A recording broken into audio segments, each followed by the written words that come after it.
Yeah, I mean, I think the speed of the consumer is what brands have to chase, that they kind of suck at keeping pace with.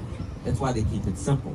We just have 4 consumers. That's a way of saying, I don't want to figure out who the other 36 are.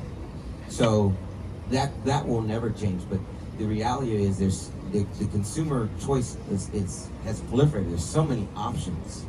So the opportunity for a customer to fire you, which is every time they choose your competitor, has never been at its highest. And I think brands need to acknowledge they can be fired on station at any moment's notice and not be rehired again, and start to understand that if we're going to build some level of sustainable equity, we have to keep up with not only the speed of the consumer, but the speed of information, or in a political year, misinformation.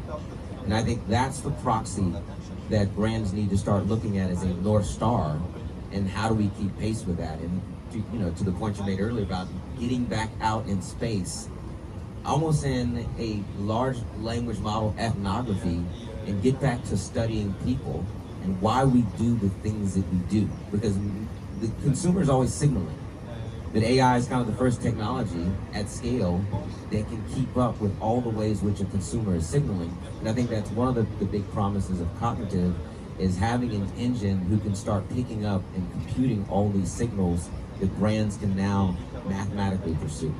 Yeah, I agree. The consumer's ready, and then the real question is our industry ready? You know, I think a lot of our workflows are based on, I have 3 personas, and I agree with you, there are way more than that. And so the question is, I think there's some paradigm shifts that need to happen within our industry's workflows in order to take advantage of what AI is now suddenly capable of.